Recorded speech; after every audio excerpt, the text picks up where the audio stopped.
네, 안녕하세요. 예, 김주연 노무사입니다. 예, 만나서 반갑습니다. 예. 오늘 교재 출강 기념 특강으로 해가지고 집중 강의 노동법을 여러분들한테 이제 선보이는 자리를 마련을 했어요. 지금 반가우신 얼굴도 있고, 예, 그렇습니다. 제 입장에서는요. 제 입장에서는 여러분이 아주 반갑죠. 근데 지금 코로나이기 때문에 사실 이런 수험서 같은 경우에는 전국에 있는 뭐 영풍문고, 교보문고 이런 데 교부가 안 되잖아요. 그러니까 여러분들이 만약에 지금 다년차시면은 2년차 이상이시면은 강사 탐색 기간이기도 하고요. 강의 교재를 먼저 이렇게 살펴보고 어디서 이제 정보를 취합하기 전에 강사 선택하는 것이 어려워요. 그러니까 그런 정보를 제공하려는 기회이기도 합니다.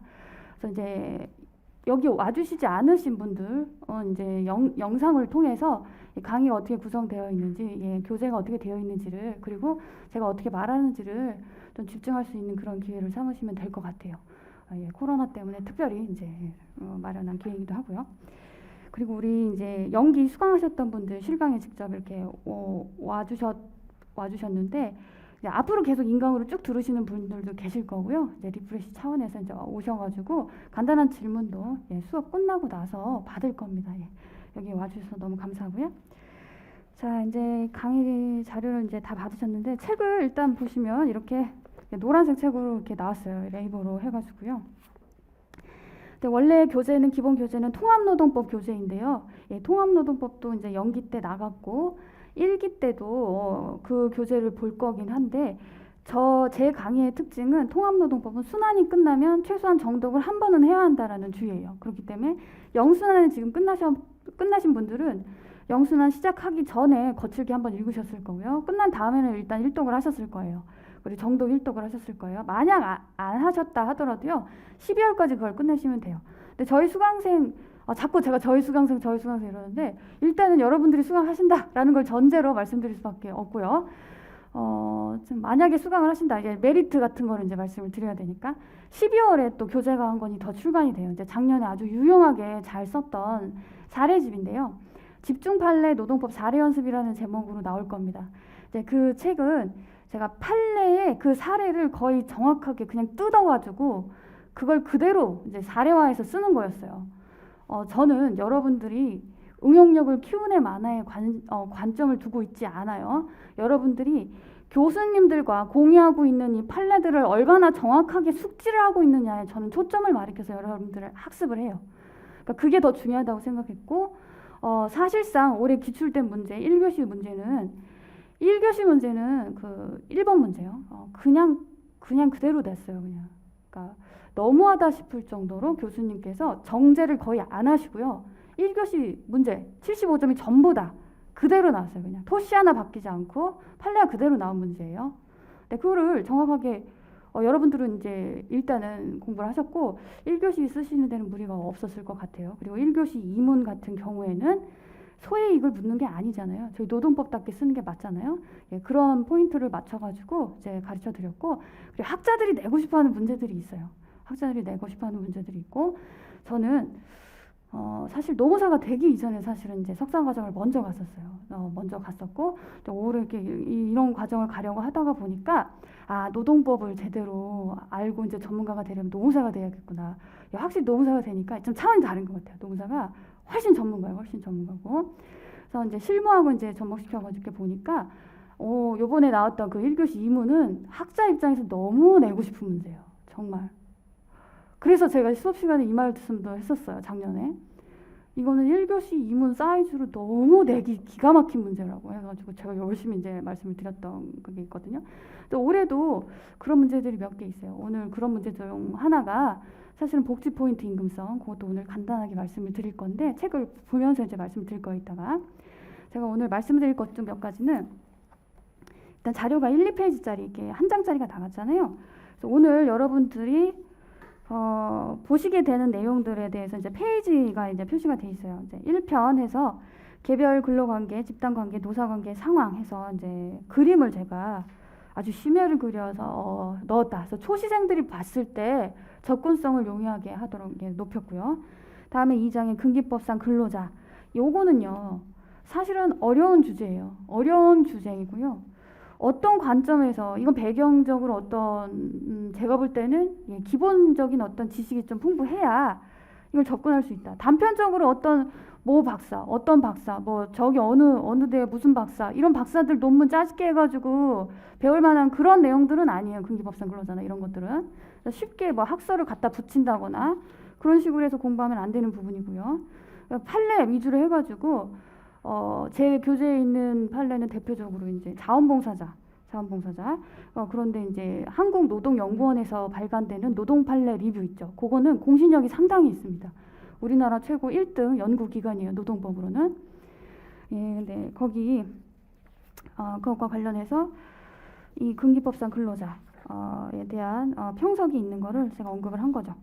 다음에 이제 4장의 임금도 제가 표로 좀 그린 경향이 있었고, 임금 중에서는 이 노무사가 임금을 모르면 노무사가 아니에요. 임금은 여러분들이 정확하게 해야 되고 합격하자마자 또 처음에 받는 질문 자체가 임금이에요.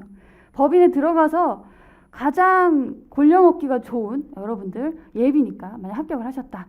골려먹기 좋은 질문 중 하나가 임금이에요. 당연히 모르기 때문에 최저임금과 통상임금의 차이가 뭐죠? 범위가 어떻게 다르죠? 대답을 못해요. 예, 그래서 임금 파트는 임금을 잘 다뤄본 사람들이 굉장히 잘 가르친다. 저는 자신 있습니다. 다음에 이제 근로시간과 휴식. 이 파트는 왜 넣었냐면 우리는 이제 단편적으로 법리를 위주로 해가지고 외우고 막상 이거를 적용하는 순간은 이제 2기 가서 하죠. 그러면 그 사안이 어떻게 생겨먹었는지는 2기 가서 눈으로 확인을 하게 돼요. 저는 그거는 제대로 된 학습 진행 속도와 방향이 아니라고 생각을 해요. 그래서 이 교재에 아예 들어가 있어요. 판례의 어떤 부분에 집중을 해서 우리 판사들이 결론을 내리고 있는가. 근로시간. 이거는요. 실질적으로 그 처해진 그 경비원이라면 경비원의 휴게 시간이 어떤 상황에 처해 있는지에 대해서 어떤 용어들이 구사되고 있는가에 집중을 합니다. 그러면 여러분들이 시험 문제를 봤을 때 그 단어들이 튀어나오면 이건 그렇게 푸는 거군 하고 여러분 정답이 딱 나와야 돼요. 그렇게끔 접근하도록 했고요. 그래서 단순히 판례 요지를 긁어가지고 붙이는 수준이 아니에요. 필요한 것은 제가 디테일까지 다 넣었어요. 그리고 판례 법리를 봤을 때 이 법리만 공부해서는 이건 반쪽짜리 공부다 싶은 거는 각주 처리로 어떤 사례인지까지도 설명을 넣었어요. 다음에 이제 노동조합 파트는 개정노조법 파트죠. 이제 조합원의 지위 및 권리 의무 그리고 노조 전임자 근로시간 면제제도 이런 것들을 언급을 했는데 제가 이제 거칠게 이렇게 봤는데 자세하게 또 각각의 페이지로 가서 또 좀 볼 거예요. 어떻게 다른지. 그리고 이제 조합원은 사실 뭐 그렇죠. 어떻게 바뀌었어요? 해고자, 구직자, 실업자. 지금 조합원 되죠. 조합원 되고 당연히 되고. 그러면 기업별 노조는 없어진 게 아니에요. 그리고 산별 노조 지부 분해는 기업별 노조가 될 가능성까지 샥 열려 있죠. 그럼 이런 상황에서 아직까지 기업별 노조는 굉장히 많아요. 기업별 노조가 될 가능성이 있는 지부 분해도 거의 대부분이고요. 그럼 이 경우에 해고자는 조합원이 아니야. 입법으로 조합원이라고 했죠. 근데 기업별 노조에서 해고자가 조합 활동을 하는 게 그게 마음대로 막 해서 되겠어요? 자, 우리 수업 들으신 분들은 아시겠죠? 앞에 입문편에서 배웠죠. 헌법상 기본권과 충돌. 뭐가 충돌하느냐. 그때는 사용자의 시설관리권하고 이 해고자의 조합활동권하고 충돌을 해요. 이거 어떻게 조화시킬 것이냐. 그 문제가 있는 거죠. 자, 그리고 이제 노조 전임자 근로시간 면제제도. 노조 전임자를 이거는 잘못 가르치면 안 되는데 우리 예전에 지금 다년차이신 분들한테는 노조 전임자 논의가 폐기된 게 아니죠. 전혀 아니에요. 그냥 그대로 다 살아있는 용어예요. 그 안에 근로시간 면제자가 포함이 될 뿐이에요. 다만 법의 영역으로 노조 전임자를 다 끌어들여가지고 여러분, 근데 여기에서 기본적인 철학이 아주 중요한 게 있다고 했었어요. 노조 전임자를 이 판사들도 그렇고 노동부 학사들도 그렇고요. 노조법상 확실하게 우리 제도화하고 있잖아요. 노조 전임자죠. 그럼 이들은 노조 전임 활동을 할 때 보호가 돼야 돼요. 근데 이들은 여지까지 어디에서 보호가 안 됐어요. 개별근로관계 법률 거기에서 보호가 안 됐어요. 이 사람들 연차 이거 어떻게 줘야 돼? 이 사람들은 휴직을 한 거야 도대체. 이거 뭐 근로관계 정지된 거야? 아니면 이거 뭐 잠깐 뭐 파기됐다 끊어졌다 이렇게 되는 거야? 뭐야? 이제 그래서 모든 판례들은 이 노조 전임자들을 보호하기 위한 방향으로 계속 설치가 되어 왔다는 걸 느껴야 돼요. 여러분들이 그게 기본적으로 전제가 돼야 된다는 겁니다. 그래서 최근의 개정법은 노조 전임자는 유급으로 받을 수도 있고 무급으로 받을 수 있다는 게 열려있는 게 당연해요. 그러면 유급으로 받을 수 있는 거 누구한테? 노조한테도 받을 수 있어. 근데 우리가 노조한테 돈을 받았다는 걸 유급이라고 표현하진 않죠. 사용자한테 받았을 때만 유급이다라고 해요. 그건 내부적으로 하는 거예요. 노조에서 받는 거는 내부적인 거고. 그리고 사용자한테 받는 거. 그래서 이제 비로소 법적인 개념으로서 유급으로 받는다라고 표현할 수가 있는 거예요. 이게 지금 노조법 영역 안으로 들어왔고 이 영역 안에서는 임금이다라고 말하는 게 판례인 거죠. 자, 우리 노조법이 이렇게 개정이 된 이유가 뭘까요? 노조 전임자 제도가 있고 이 노동 3권이라는 거를 필요한 사람에게 제대로 활용할 수 있게끔 보호해 주자는 거잖아요. 이런 사상적인 것까지 우리가 이해를 해야 합니다. 그다음에 이제 구두 설명할 부분은 이제 포괄임금제 이런 거고요.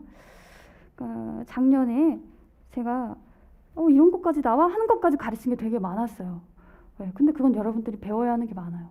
그리고 노무사 입장에서 임금 파트 조금 까다로워요. 그냥 강사만 하는 사람들한테 가르치기가 되게 까다로워요. 실무를 안 하는 사람은 좀 가르치기 어렵죠. 왜냐하면 노무사들도 이거는 매년 힘든 거예요. 임금은 바뀌니까. 그리고 단순히 임금 명칭 가지고 판단할 수 있는 부분이 아니에요. 이거는 실태를 보는 거예요. 어떤 실태? 지급 실태를 보죠. 예. 그 지급 실태의 관점을 집중을 하고서 보는 판례들의 맥락까지도 우리가 확인을 할 거예요. 자, 여기까지 얼추 한번 봤고요. 기간제 근로자는 이제 표로 이게 나왔는데 지금 여기 현장에 계신 분들은 다 교재를 받았기 때문에 사실 이게 자료도 있기는 해요. 자료도 있게. 일단은 사람이 너무 많이 올까봐 되게 많이 오면은 책을 다 못 나눠드리잖아요. 그래서 그런 분들을 위해서 구두 설명 부분은 아예 자료로 안 나갔던 거예요. 이제 제 책에만 고유하게 있다 했는데 여기 있는 분들은 이제 다 갖고 계시니까 그 부분은 염려를 안 하셔도 되고. 자, 그래서 이제 차분하게 이제 앞에서부터 좀 말씀을 드릴게요. 강사 소개는 안 할 거예요. 이거 대충 읽어보시면 되고, 예, 제가 읽어보시면 아시겠지만 포스터에도 붙어 있고 포스터에 있는 내용 그대로인데, 예, 공공 분야에서 일하는 걸 좀 좋아했었고요. 그래서 그쪽으로 조금 많이 경험을 쌓았습니다. 그렇다고 이제 노무법인에서 활동을 안 한 건 아니에요. 했어요. 근데 노무사가 노무법인에서 일하는 건 너무 당연하죠. 여기에다가 제가 무슨 땡땡 노무법인 이름을 적을 건 아니라고 생각했어요. 예, 그런 거는 안 하는 거예요. 그리고 교재 소개 해가지고 이제 집중강의 노동법 이렇게 되어 있는데 12월 중순에 제가 이제 다음 주에 원고를 넘기면 12월 중순에 나올 거고요. 예, 사리집은 여러분들이 연습을 하면 배신하지 않습니다. 절대. 굉장히 만족도가 높아요. 적어도 제 수강생들한테는. 이제 이런 것들을 이제 좀 알려드리고자 한 거고요. 강사 탐색 기간이니까. 그리고 이제 지금 갖고 계신 교재가 400페이지 정도 되는데 육안으로 보기 어떠세요? 좀 편안해요. 그리고 조문 박스는 회색으로 표시가 되어 있어서 외울 게 아니죠, 전혀. 외울 건 아닌데 스피디하게 여러분들이 조문은 확인을 해야 돼요. 그리고 조문만 보고서도 쓸 수 있는 부분. 그 목적은 뭐냐면 웬만한 조문 있죠. 자주 보는 것들은 그냥 외워야 돼요. 사실 시험장 가가지고 조문 뒤적거릴 일은 많지 않아요. 사실상 그냥 외워가지. 우리 시험이 노동법이 민법처럼 1000조가 넘습니까? 몇 천조가 됩니까? 몇백 조가 됩니까? 100조가 넘을랑 말랑 하잖아요. 여러분들이 외우고도 남아요. 그리고 초시이신 분들한테는 이 1차 공부하는데도 어느 정도 역할을 할 거라고 보여져요. 그냥 좀 용이하게. 좀 노동법을 법학이니까 공부하기 싫고 일단 다 외울 거고 이런 걸 좀 탈피하려고 애를 썼고요. 조문도 같이 확인을 처음부터 하게 되면은 나중에 조문 보는 게 어렵지 않은데 처음부터 조문은 확인하세요. 조문은 법전으로 확인하세요. 하고 이렇게 하면 여러분들 스스로 보기가 어려워져요. 그래서 교재에 실어놓은 거는 같이 보자. 같이 처음 볼 때부터 뜯어보자. 그럼 두 번째 여러분들이 혼자서 스스로 회독할 때는 코로나이기 때문에 더욱더 여러분들이 집중력이 고도로 발휘되어야 하는 시점이에요. 두 번째 여러분들이 봐야 할 때는요. 어렵지 않게 조문을 파악을 딱딱 할 수 있어야 돼요. 이제 그런 의미에서 조문을 빼면 거의 100쪽, 50쪽, 100쪽이 더 얇아질 거예요. 근데 이걸 같이 넣었어요. 그리고 일부러 다단으로 했고요. 최종 시험 보기 전날까지 여러분들 이걸로 회독을 하시면 돼요. 그런데 사례도 봐야 되잖아요. 사례도 빠짐없이 봐야 돼요. 여러분 공부는 합격을 하시려면요. 주제가 빠짐없이 다 보셔야 돼요. 여러분 스스로 특히 단연처를 이렇게 막 하면서 아 이거는 중요하고 이건 조금 덜 중요한 것 같아 라고 해서 이렇게 가르는 경향이 있어요. 저도 예전엔 그랬던 것 같아요. 근데 합격 그 한 해에는 정말 불합격하기가 너무 싫어가지고 끔찍하게 싫어가지고요. 제 목표는 농사가 되겠다가 아니에요. 그냥 나는 불합격은 절대 할 수가 없다였어요. 그러다 보니까 빠짐없이 모든 주제를 다 봤어요. 그러려면 여러분들이 한 주제에 에너지를 투여할 시간들이 너무 과하면 안 돼요. 균형을 다 맞춰야 돼요. 근데 이 네 과목을 균형 있게 다 봐야 합격을 해요. 여러분 한 과목에 한 과목, 두 과목 그것만 뭐 이뻐하고 점수 잘 나온다고 합격하나요? 절대 합격 못해요. 절대로. 네 과목을 다 잘 봐야 돼요. 그것도 60점에 간당간당하게 넘으면 성공이에요. 완전히. 아주 다 잘 볼 생각을 할 필요도 없어요. 네 과목 다. 그래서 노동법에서 노동법 사실은 1.5배수잖아요. 이게 더 1.5배 더 중요한 건 맞기는 한데요. 그렇다고 시간을 1.5배 투여하게끔 만들지는 않겠다가 이제 제 지론이에요. 제 개똥설화. 자 그리고 그래서 이제 사례집이 12월에 나오면 그것도 다 빠짐없이 봐야 되는데 12월에 일부러 중순에 이게 나오는 이유는 제가 그때 특강으로 9개 정도 사례를 할 건데요. 9개는 외우시란 얘기예요. 9개 정도는 외우고 시작하자. 스타트를 한번 시작을 해보자. 왜? 대부분 사람들은 시작 안 하고 이렇게 그냥 들어가면서 중간에 외워볼까 이렇게 폼을 잡습니다. 그리고 나서 이기 가면 어떻게든 되겠지라고 그냥 희망을 품고 기대를 해요. 근데 지금 안 하는 사람은 시간이 지날수록 2기, 3기에는 절대 그 주제를 볼 일이 없어요. 보지 않게 돼요. 여러분들 지금 눈으로 확인하지 않는 주제에 2기, 3기 때 볼 것 같죠? 보지 않습니다. 지금도 안 보는데 그때 왜 봐요? 그때는 그냥 특이급만 대충 보고 들어가게 되는 거예요. 그때 가면 더 시간이 없기 때문이에요. 자, 그래서 이제 집중 판례 노동법 사례 연습을 그때 12월 중순에 나와서 9개 정도를 반드시 외우시고요. 뭐 똑같이 쓰실 필요는 없어요. 내가 이 사례 어떻게 생겼는지는 알지. 이게 탁 찌르면 내가 본 9개가 이런 상황이었어. 근데 법리는 이런 걸 쓰는 것 같아. 그래서 두 문자 내가 몇 개 정도는 외웠어. 이 정도면 돼요. 반 정도만 외워도 된다는 얘기예요. 그렇게 해서 1기를 들어갈 건데 1기 때는 1월 3일쯤에 이제 평일반이 시작을 하는데요. 이제 1기 때는 이제 격주 이제 평일반은 하여튼 짝수회차 별로 시험을 볼 거예요. 25점으로. 작년에는 자가채점 했어요. 자가채점 했는데 저는 이제 이번에는 혼신의 힘을 다해서 여러분들을 제가 채점을 할 겁니다. 그건 다 제출하셔야 돼요. 그러니까 매일 채점하는 방식인 거예요. 그렇죠? 제 입장에서는 거의 매일 채점하는 거예요. 자, 그래서 25점짜리를 하게 되면 한 8개를 또 보게 돼요.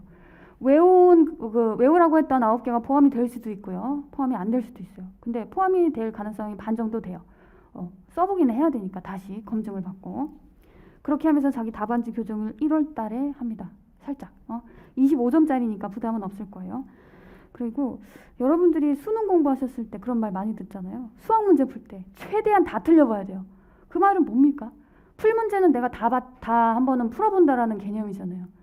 자, 사례도 그래요. 여러분들이 교수님들, 출제 교수님들과 공유하는 판례는 보는 게 맞아요. 출제 교수님들이 이 사안이 이렇게 생겼고 하고 아시는 거는 여러분도 알아야 되는 게 맞아요. 근데 여러분들이 법리만 한다. 그리고 모의고사 창조된 모의고사를 이렇게 보고서 그거 만약에 모의고사를 제가 창조해서 냈어요. 네, 그거 그대로 안 나왔어요. 여러분은 못 씁니다. 그거 못 써요. 쓸 거라고 생각하지만 아니에요. 이렇게 해서 그거 조금 변형해서 쓰고 요거 조금 변형해서 쓰고 이런 식으로 계속 그게 뭐냐면 제 입장에서 봤을 땐 그건 성실한 게 아니라 약간씩 대충 이건 계속 얼그러지는 거예요. 그런데 답안지는요 보면 인상이 달라요. 딱 첫 페이지만 봐도 굉장히 성실한데 이게 느껴져요. 조금 다른 여러 가지 잡다한 얘기를 많이 하게 되는데 사실 이건 어떻게 보면 법리 오늘 하는 것보다 더 중요할 수도 있어요. 예를 들면 강사들마다 스타일이 있잖아요. 근데 양이 되게 많은 사람이 있어요. 근데 양이 조금 적은 사람이 있어. 근데 빠지는 주제는 없어. 양은 되게 많아. 근데 이게 정교한지는 모르겠어. 논리적으로 다. 빠지는 거는 없어. 그러면 이건 어떻게 해야 돼요? 결과물은? 여러분들이 해야 한 노력은 어느 정도 해야 돼요? 다 외워야 돼요. 다 외워야 돼요. 양이 적어. 조금 빠지는 건 있는 것 같아. 근데 논리적으로는 정교해. 그럼 어떻게 해야 돼요, 여러분들은? 주제를 추가해야 돼요.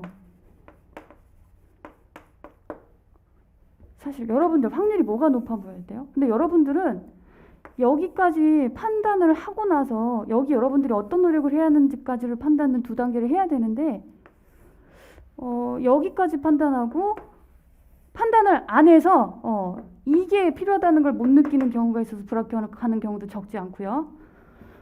처음에 난 몰라, 아무것도 몰라. 근데 안 빠지면 됐어. 당연히 이게 합격할 확률이 높지 않겠어요? 그런데 이거 어떻겠어요? 수험 과정이 힘들어요. 되게 힘들어요. 여러분, 다 조건이 같다면요, 누가 합격할 확률이 높냐면, 나는 강사님이 가르쳐준 거 있잖아. 그냥 하나도 안 빼주고 다 외웠어. 그런 사람의 합격 확률이 높아요.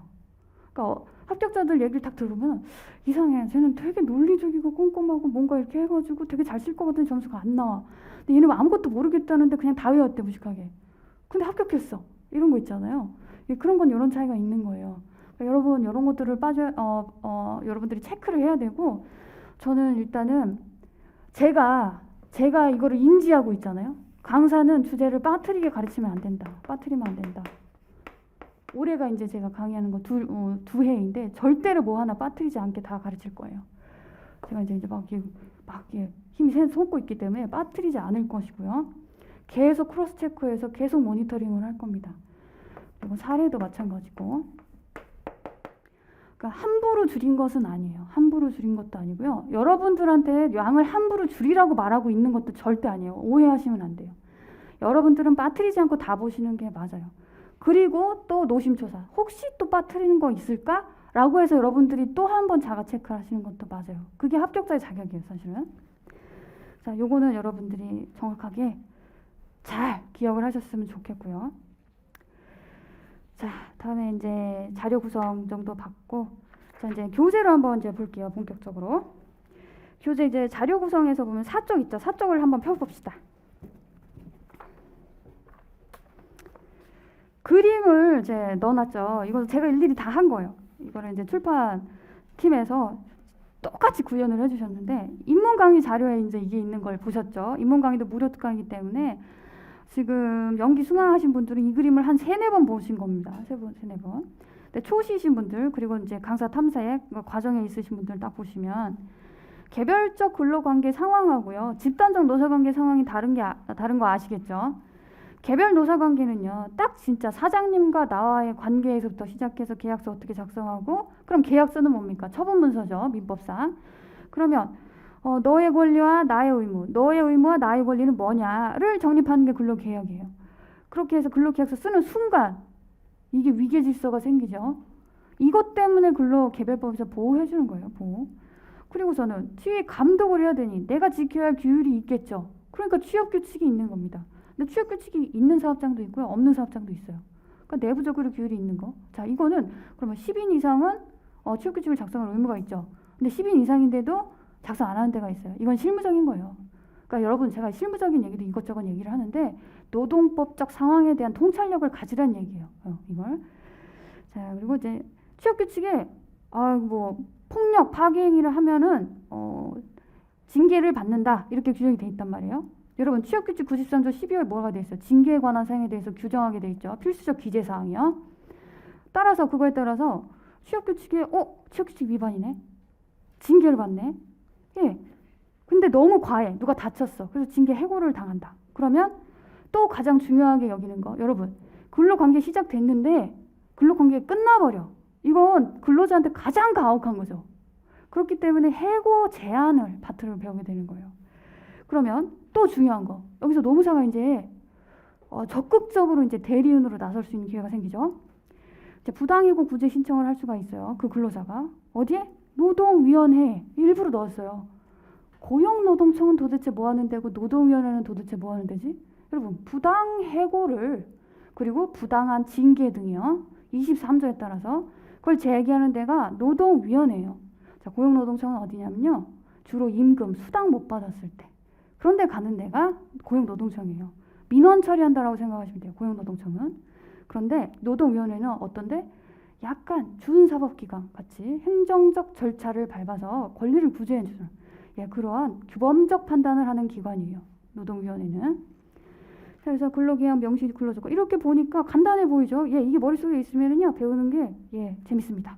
다음에 집단적 노사관계에 관한 사항. 자, 일부러 제가 우산을 씌워놨어요. 여러 명의 이제 사람들한테. 자, 여러분, 왜냐면 노동 3권의 개념을 여러분들이 이해를 못해요. 거의 이해를 못해요. 그래서 되게 난감해하는 경우도 많았어요. 이제 저한테서 이제 연기 때 들으신 분들은 이제 너무 당연하지만 이 우산을 왜 씌웠습니까? 거친 비바람을 피하기 위해서 쉴 것이 필요한 거 아니겠습니까? 내 옷이 다 젖어서 이제 제가 막 감기 걸리고 막 이런 거 그런 악화된 상황에서 조금은 피할 수 있게끔 도와주는 우산 역할을 하는 것이 노동조합이다라는 의미에서 그래서 노동조합을 결성해라. 적극적으로 결성해라. 그게 단결권이죠. 헌법상 인정된 노동상권 중 하나죠. 자, 그런데 이 집단적 노사관계에 관한 사항은요. 세 개의 권리를 중심으로 해서 두 가지 제도가 보완해주는 방향으로 가고 있죠. 단결권, 단체 교섭권, 단체 행동권이 3권이고요. 그리고 두 개의 제도가 있네요. 조정제도, 그리고 부당노동행위 금지제도. 여러분 그거는 그냥 제도예요. 노동상권의 본질적인 부분을 침해하면 절대로 안 되는. 그죠? 그래서 자, 제가 말한 걸 결을 느낄 수 있는 부분이 뭐냐. 조정제도 여러분. 쟁의행위의 정당성 판단할 때 조정제도 조정 안 거치면 아예 신청조차 안 하면 쟁의행위의 뭐 절차적 정당성이 부정됩니까? 아니에요. 제 설명이 딱 부합이 되죠. 여러분 왜? 이 사상이 받쳐져 있기 때문이에요. 노동 3권을 위해서 평화적으로 사전에 좀 해결하자라는 제도일 뿐이기 때문이에요. 따라서 조정제도 안 거쳤다고 쟁의행위 절차적 정당성 침해되는 거 아니에요. 자, 그렇게 되면 그 파트도 우리가 이해가 되죠. 그 판례도 이해가 되죠. 조정제도 관련된 거. 그리고 이제 단체 협약이라는 게 되게 중요한데 앞에 개별적 근로관계 상황에서 봤던 것과 유사하게 근로계약서가 있었고 지금 여기는 단체 협약이 있는데 둘 다 계약이에요. 둘 다. 당연하죠. 사인 간에 맺은 어떤 법적인 관계니까요. 채권 채무 관계. 너 권리 있고 나 의무 있어 봐. 나 권리 있고 너 의무 있어. 그게 채권 채무 법률 관계라는 거죠. 권리 의무 관계가. 단체 협약을 맺음으로 해서 노동조합 그리고 사용자가 권리 의무가 발생해요. 근로계약서도 마찬가지고.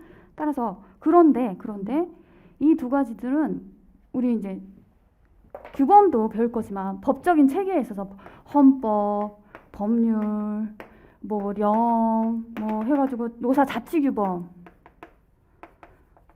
그리고 제일 높은 게 단체 협약, 취업규칙, 근로계약 이렇게 돼 있잖아요. 사인 딱 이렇게 취업규칙 이건 사용자가 일방적으로 정했어. 단체 협약 노조하고 사용자가 정했어. 여러분 이게 법이에요? 법이 아닌데 왜 법 규범이지? 왜 법 규범이지? 규범이라고 부르는 순간 이걸 기준으로 해서 판단해야 돼요. 그 정부당을. 따르기 때문에 이게 왜 규범이지? 법에서 부여했어요. 그래서 얘네들 성질에 대해서 배우는 이유가 있는 거예요. 왜? 우리 이거 계속 법 규범이라고 배우니까. 그래서 노무사들이 일을 할 때는요. 근로자가 아니 이거 이렇게 하면 안 되고 저한테 이런 권리가 있는 것 같은데요. 그러면 근로계약서, 취업규칙 가져와 보세요. 노조 조합원이세요? 그럼 단체협약도 가져오세요. 그거 기준으로 해가지고 판단을 해야 되는 거죠.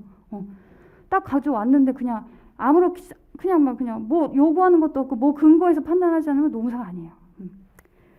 사입이다. 자, 이렇게 받고 이제 단체 협약. 그래서 법적 성질을 보고 그러면 단체 협약으로 해서 노동조합과 사용자가 이렇게 약정한 것들이 있는데 그러면 어디까지 약정할 수 있는 거야? 이게 바로 단체 협약의 한계겠죠. 사적 자체가 아니라 협약 자체 한계. 협약 자체 한계 이런 거예요. 그래서 이제 그림으로 우리가 얼추 이제 다 봤어요. 그 다음으로 이제 26페이지를 한번 보시면 근기법상 근로자 이렇게 돼 있어요. 자, 조문 박스가 이렇게 있고 제가 이제 살짝 밑줄을 쳐놓은 부분이 보일 겁니다. 박스에서. 자, 근로자는 직업의 종류와 관계없이 임금 목적으로 사업이나 사업장의 근로는 뭐뭐뭐 노동이다. 그리고 사호. 근로계약은 사용자에게 근로 제공하고 사용자는 이에 대해 임금 지급하는 게 목적이다. 그리고 5번 임금. 임금은 사용자가 근로 대가로 지급하는 모든 금품이다. 계속 반복되죠. 여러분 근로라는 단어를요. 그래서 쓰는 순간 이거 그냥 요건 부합해 버려요. 근로라고 쓰는 순간 이 사람은요. 사용 종속관계 인정돼 버린 사람이에요. 그래서 중립적 단어를 쓰잖아요. 이게 이 사람이 근로자인지 아닌지 궁금해 할 때 이 사람을 뭐라고 합니까? 노무 제공자라고 표현을 하죠. 여러분 법학은 용어가 굉장히 중요해요. 여러분들이 문제 제기에서부터 이 근로자가 근로자인지 문제된다 이렇게 쓸 수 없다라는 걸 말하는 거고요. 그리고 지금 근로의 대가. 근데 근로가 무엇이냐에 대해서는 우리가 모든 자료, 판례, 설치된 부분을 통틀어가지고 우리가 해석해가지고 이해를 반드시 하고 넘어가야 돼요. 그런데 그거에 대해서는요. 규정이 없어요. 판례도 명확하게 있다고 보기가 어려워요. 근데 많은 학자들이 바로 옆에 판단기준 사용종속관계 박스 보이죠? 알고 있어야 할 개념 해가지고 종속노동의 관계 내용 이렇게 돼 있어요. 우리가 이 4가지 종속의 개념은 잘 알고 있어야 돼요. 그런데 이 인적 종속성을 뭐 임금 종속성이다 이렇게 아는 경우도 있는데 여러분 그럼 임금 종속성이 뭐예요? 근로의 대가로 임금 받는 거잖아요. 그럼 근로가 뭔데? 뭐예요? 그게 뭐예요? 여러분 인적 종속성은 사실 가장 강력한 종속성 중에 하나로서 노조법상 근로자한테는 이게 인정이 안 될 수도 있는 종속성인데 근로 제공의 모든 인적 사람이 종속이 되어 있다. 되게 지배적인 단어 아니에요? 굉장히 지배적인 단어예요. 사용자에겐 신체와 불가분한 사람으로서의 정서적 지배, 지위 감독까지 의미한다. 따라서 여러분 제가 방금 말한 거 잘 기억해 보세요.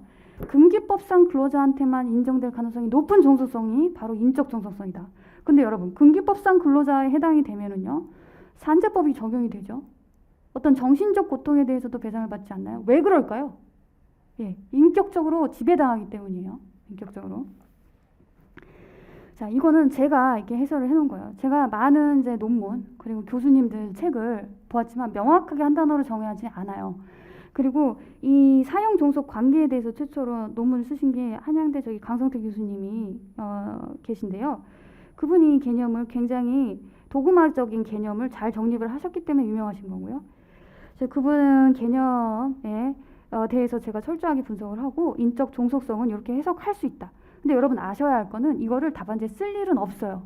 근데 이해는 하셔야 되는 거예요. 왜? 노조법상 근로자에서 2개의 종속성 개념이 나오죠. 경제적, 조직적 종속성.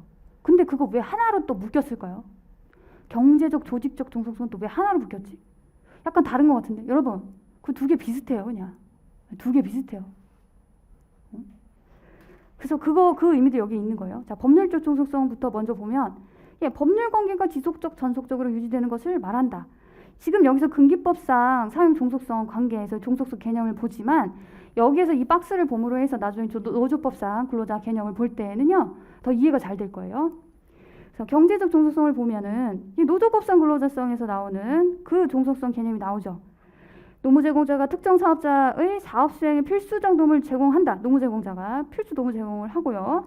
특정 사업자의 사업을 통해서 시장에 접근한다. 대표적으로요. 신용카드 판매하는 사람들 있죠. 신용카드 판매, 그리고 보험 모집인, 모든 종류의 위탁 판매, 그 야쿠르트 아줌마. 물론 그 상황이 개별 근로관계 상황을 다 뜯어봐야 되고요. 이게 이 사람들한테 경제적 종속성 인정이 된다. 이거는 결과적 개념이에요. 나중에 다 뜯어봤더니 있더라. 이렇게. 그래서 이렇게 사실은 독립사업자 개념으로 해서 위탁계약을 맺어요. 그분들은 다. 그런데 실질을 봤더니 경제적으로 종속되는 것 같은데? 그게 뭔데? 보니까 이래. 그 사업자 있지. 야쿠르트 그 회사는 있잖아. 야쿠르트를 어떻게든 그 이익을 내려면 야쿠르트 아줌마들이 필요하더라고. 그 아줌마들이 이걸 판매를 하지 않잖아? 이 사업 수행을 못해. 필수적인 노무를 제공해. 그분들이. 노무 제공자가. 그리고 이 야쿠르트 판매 이 사업자의 사업을 통해서만 접근할 수 있어. 아, 그래? 그러면은 이 사용자가 이 특정 사업자가 그분의 근로조건을 정할 가능성이 높네.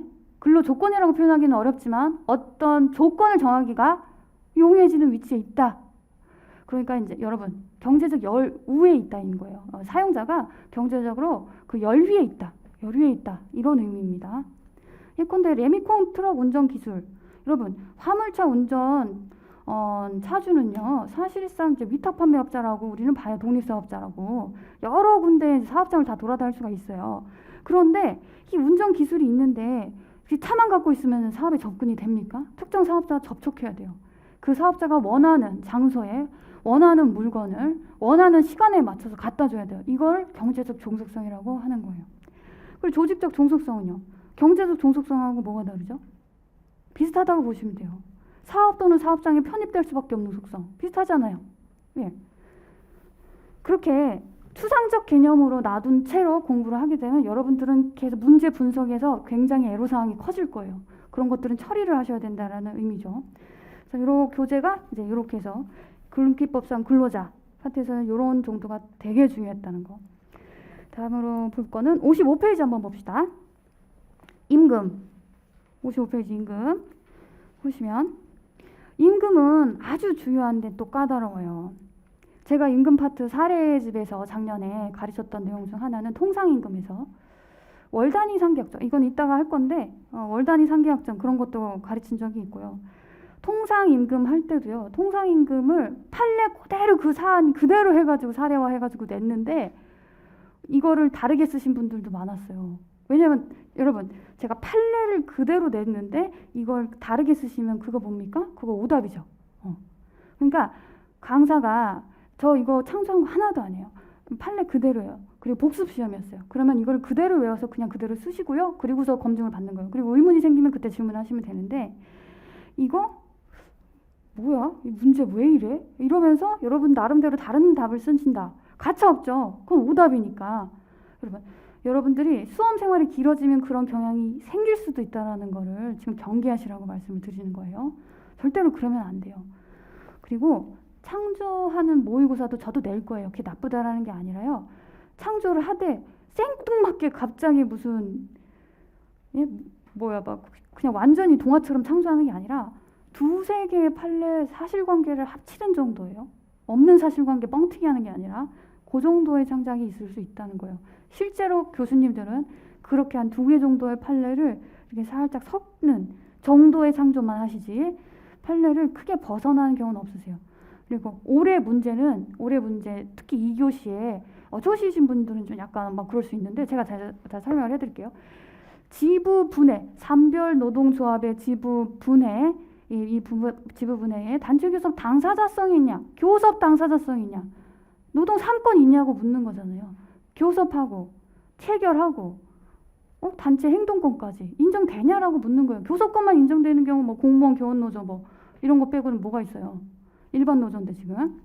그렇기 때문에 그러면 여기서 근데 여러분들이 이 공부를 하면서 제 책을 보면서 제가 이런저런 얘기를 해주는 이유는 뭐냐면 노동법에 대한 어떤 노동적 상황, 노동 현장에 대한 통찰력, 이해 이게 왜 중요하냐면 만약에 올해 나왔던 그 문제를 보고서 아무리 노조 지부 분해라 하더라도 실질적인 노조의 요건을 갖추지 않으면 당연히 노동상권은 없지 않겠어?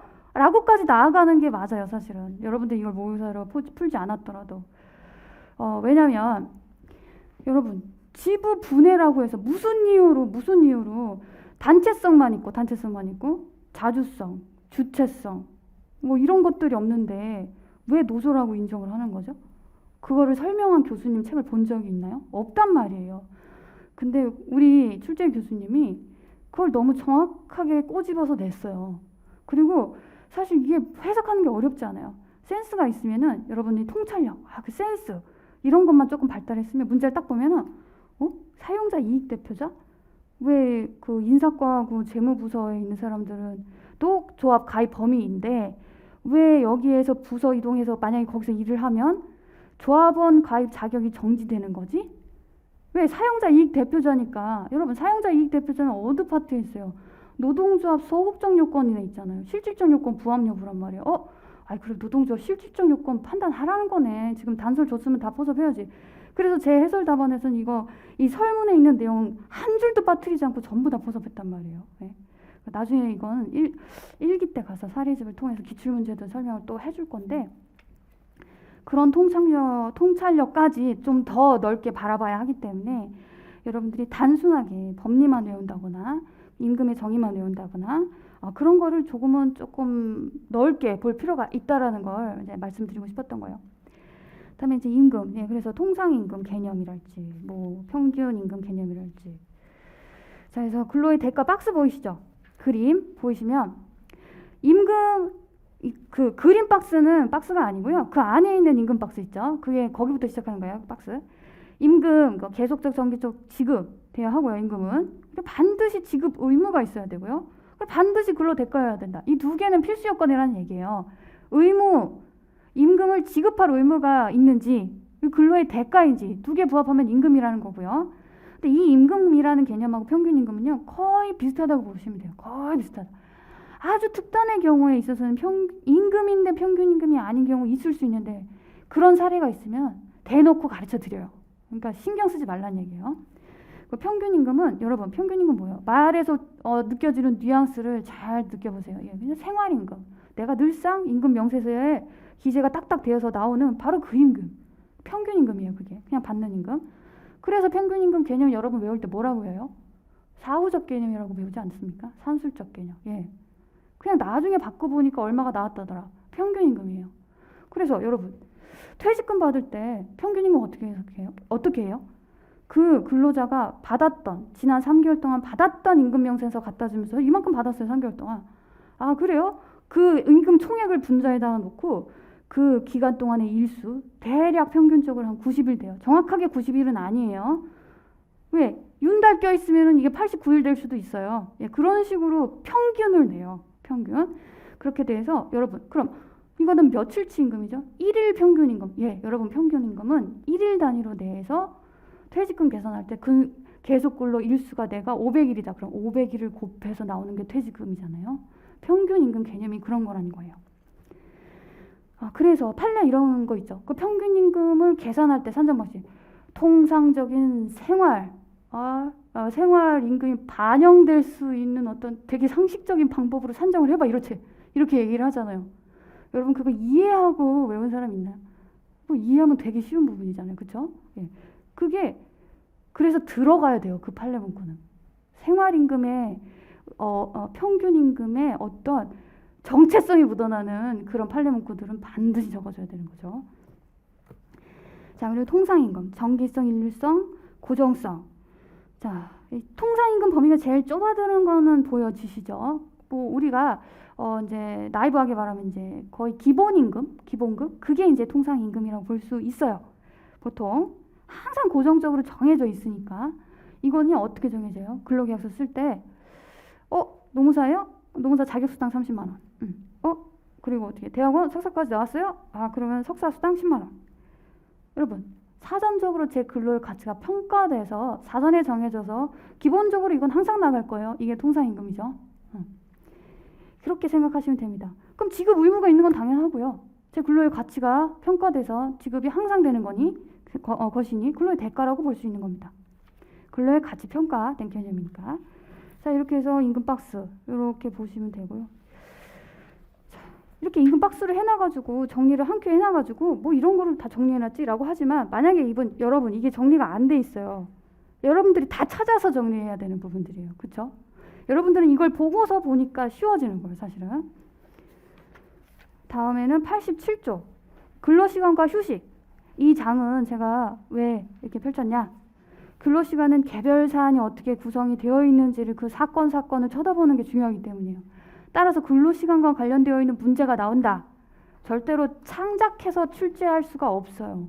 아니면 두 개 사건을 짬뽕한다? 만약에 여기 어그러지면 어떡해? 그래서 어떤 용어가 나오는지를 확인하는 게 중요해서 자 89쪽 한번 보세요. 숙직 경비원의 휴게 시간 해가지고 막 동그라미 땡땡 뭐 땡땡 도서관 땡땡 초등학교 해가지고 구체적으로 제가 이렇게 해놨죠.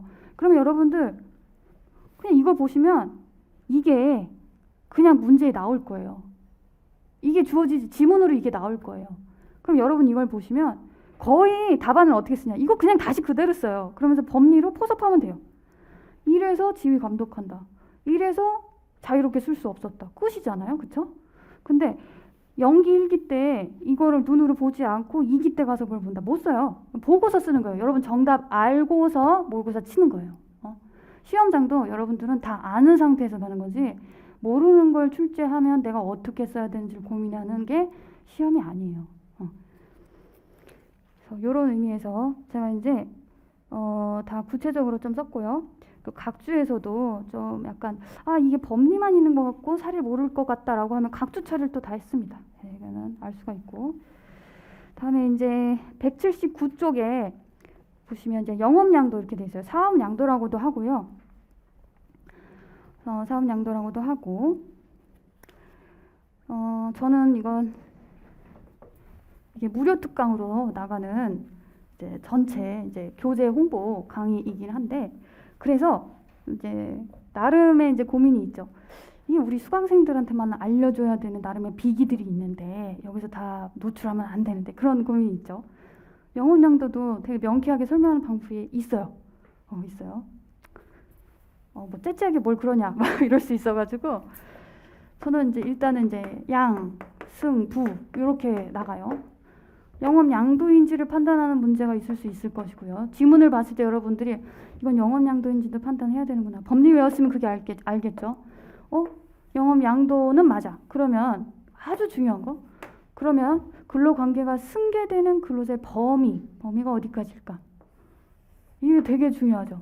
얘는 뭐겠어요? 거부권. 여러분 승계가 된 다음에 거부권 행사할 수 있는 거죠. 나 거기 승계되기 싫어요. 나 잔류할래요. 막 이렇게 이런 순서로 가는 거예요. 근데 이건 복잡해요. 이거 복잡해요. 자, 승계되는지 여부 조합원, 구판례, 신판례 이렇게 있는데 사실 구하고 신으로 나누긴 어려워. 왜냐면 전원합세 판례는 아니에요. 그리고 옛날 판례에 의하면 일부 양도 사례였어요. 옛날 판례들은 그러니까 뭐 최근까지 있었던 판례. 근데 최근에 따끈따끈하게 나온 판례는 전부 양도 판례였어가지고 법관들도 깜짝 놀란 거예요. 전원합의체까지는 아닌데 깜짝 놀란 거예요. 에? 전부 양도를 하니까 해고의 효력을 다투던 자들이 돌아갈 데가 없네? 이렇게 된 거예요. 뭐 아시겠어요? 보세요. 일부 양도면 여러분 해고의 효력을 다투는 자는 여기서 우리가 어떻게 배우냐면 양수인이 그 해고가 무효인지를 알았을 경우에만 양수인한테 승계가 된다 이렇게 배워요. 그렇지 않고 이게 이 해고의 효력을 다투는 자 해고가 무효가 그러면 얘가 모르면요 양도가 안 돼요. 그러면 양도 회사에 머무를 수밖에 없겠죠. 원직복지 부당해고라고 판정이 나버리면 양도 회사로 돌아가야 돼요. 그렇죠? 근데 전부 양도야. 양도회사 없어졌어. 어디로 돌아가요? 이게 굉장히 심각한 문제로 받아들여져서 깜짝 놀란 거예요. 우리 법관들이. 그래서 사실상 이 판례는 굉장히 중요했어요. 출제 완전 유력했었어요. 근데 이게 5급 공채에 나와버렸어요. 그래서 저는 속으로 저 5급 공채 들어가신 분 센스가 정말 기가 막히다라고 생각했거든요. 이거 말고도 진짜 중요한 불법 체류 외국인 그 행정관청 설립심사 방법에 대한 문제가 나왔어요. 그것도 특이급이었는데 5급 공채에 나와버렸어요. 근데 여러분 노동법 교수님은 다 거기세요. 거기 다 그분이세요. 근데 5급에 그게 나왔다. 같은 교수님이어도 노무사 시험에 만약 들어가셔도요. 같은 문제 안 내시고요. 다른 교수님이어도요. 자존심 상해서 여기 나왔던 거 여기 안 내요. 안 나올 수밖에 못 나. 그래서 너무 아쉬웠던 문제.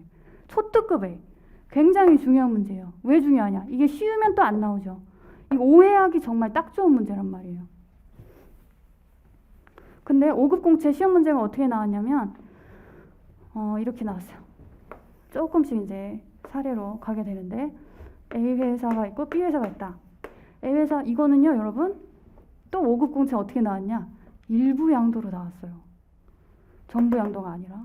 그러면은 그 최신 판례는 쓰는 게 아닌가 보지? 그게 함정이에요. 최신 판례 쓰는 문제예요. 왜? 얘는 전부 양도에만 이걸 말을 안 했네. 최신 판례는 어떻게 나왔냐면 전부 양도니까 돌아갈 데가 없네요. 따라서 양수인이 알았는지 몰랐는지 상관없이 양수인한테 모두 다 승계돼. 원칙 승계돼. 이게 최근 판례예요. 원칙 승계된다. 예전에는 아니야 승계 안 되고 양도회사야. 누구? 누구예요? 누구? 해고의 효력을 다투는 자라고 했어요. 요거 하나만 더 찝읍시다. 만약에 전부 양도했어. 해고의 효력을 다투는 자야. 양수인하고 양도인하고 짜고요. 잘라버리고 다 넘겨버리면 여러분 경영해고를 그냥 뭐 제한 안 받고 막 쉽게 할 수 있지 않겠어요? 그걸 판례에서 지적을 합니다. 24조 잠탈 위험이 있다. 영업양도 이 방식에 의해서 왜 전 판례에 의하면요. 판례 법리가 지지를 하고 있잖아요. 양수인한테 양수인이 그거 몰랐어요. 근데 제가 이게 짜고 쳤다 이거 그거 어떻게 밝힐 거예요? 그거 어떻게 밝힐 거예요? 모른다 이거예요. 모른다. 얘가 눈치 찡긋하고 주면은 양도회사가 다 잘라버리고 전부 양도해버려. 그러면 해고 효력을 다투는 자들 어떻게 해요? 전부 양도해버리면 중간에서 이제 공중부양하는 거죠. 벙 쪄버리죠. 요런 거 없어야 돼. 따라서 전부 양도가 원칙이야. 이게 합당한 게 왜 그렇겠어요? 여기서 끝나는 게 아니라 거부권이 인정이 되잖아요. 양수인한테 거부권이 있어. 근데 일부 양도였어. 그럼 거부권이 있어. 그러면은 거부하고 그냥 양도해서 나오면 되잖아요. 그게 합리적이라는 거예요. 이게 이 판례의 본질이었기 때문에 이걸 5급 공채에서 이렇게 물었어요. 전부 양도 사례로 내지 않고 일부 양도 사례로 내면서 여기에 특수 사업부 어떤 특정 사업부에 있는 걸 다 양도를 했어요. 근데 승계 배제 특약을 했죠. 어떻게? 인사 평가를 해서 성적이 하위 20%인 사람들은 승계되지 않는다. 승계 배제 특약이죠. 근데 이 승계 배제 특약 성적이죠. 성적. 우리 성적과 관련되어 있어서 해고 제한 법리 이게 정당한 이유가 되느냐? 정당한 이유가 되느냐? 성적이 낮은 게 정당한 이유가 되느냐? 고팔레도 적어야 되는 문제예요. 이게 정당한 이유다. 고팔레 적으면서 정당한 이유가 되지 않죠. 않죠. 이건 뭐 여기까지 설명은 안 할 거예요. 정당한 이유가 되지 않아요. 그럼 뭐야? 이 해고 효력을 다투는 자. 해고 무효. 부당해고 당한 사람이에요. 원칙복직해야 돼. 그러면 이 사람들은 여기 옛날 판례에 의하면 당연히 일부 양도니까 뭐 돌아가는 거 문제되지 않는 거 아닌가? 근데 질문이 어떻게 돼 있었냐면 질문이 그래서 중요해요. 이렇게 돼 있었어. 여기 하위 20%에 속했던 갑, 근로자 갑이 자기는 양수인한테 가고 싶다는 거예요. 양수인이 자기네들 승계를 거부한 것은 부당하다고 주장한다. 이렇게 나왔어요. 제 양수인한테 가고 싶다는 거잖아요. 근데 옛날 판례에 의하면 양수인한테 갈 수 있나요? 못 가요. 원천 봉쇄돼 있어요. 거부권을 행사할 수가 없죠. 이거를 5급에서 물었어요. 그래서 5급 시험 본 사람들도 거의 못 썼을 것 같은데. 자, 전부 양도다라고 하면은 이게 요건이 전부 양도인 걸로 착각을 하는데 그렇지 않아요. 판례가 이거에 대한 우려에 대해서 설명을 하고 있어요. 전 판례에 대한 우려. 일부 양도인 경우 이렇게 해석을 하면 따라서 전부 양도인 경우에는 문제가 이렇게 불거졌으니 원칙적으로 양수인한테 전부 승계한다고 봐야 되는 게 맞다. 이제 그 부분을 제가 설치를 했고요. 자, 페이지 180쪽에 다음 페이지 보면 양가로 이번 최근 판례가 그 내용이고요. 그리고 181쪽에 이제 갑주 149 해서 이제 제가 해설을 넣은 거예요. 제가 해설을 넣은 게 이제 181쪽에 이게 첫째 옆에 왼쪽 단에 이제 밑에 있는 문단 있죠. 이제 제가 해설을 단 겁니다. 왜냐면 판례만 보고도 가끔 오케이 하고 이해했어도 가끔 까먹을 때가 있어요. 그럴 때 다시 이제 정신 차려 다시 읽으면 그렇지 이런 의미였지라고 여러분들이 의식적으로 이걸 이해를 하셔야 된다는 얘기예요. 그리고 이 문제는 저는 영업량도 유력해요. 너무 아쉽게 우리 시험에 안 나왔지만 너무 중요해서 대부분의 노무사들이 못 쓸 거란 말이죠. 그럼 거부권 행사로 나올 수 있어요. 이거 노무사 시험은 노동법 최고니까 저는 이거 3개 다 50점 통으로 나는 것도 노무사 시험의 위상에 걸맞다. 노동법 문제니까 좀 그렇게 생각합니다. 그래서 거부까지. 근데 이 거부와 관련되어 있는 사례를 제가 사례집에 정교하게 냈어요. 요것도 아주 그냥 구체적 사례가 그냥 아주 그냥 요란벅적지근하고 재밌습니다. 여기서 설명을 다 못해요. 여기까지 나아가는 거. 자, 여기에 쟁점이 좀 많이 섞였죠. 아까 사실은 해고의 정당한 이유 판단하는 판례까지 쓰는 것까지 나아갔죠. 예, 상당히 좋은 문제예요. 그래서 이 파트를 여러분들 이제 체크해 주신 부분만이라도 좀 읽어보시면 도움이 되실 것 같고요. 다음에 이제 186쪽 할 건데 여기는 잠깐 쉬었다가 시작하도록 할게요.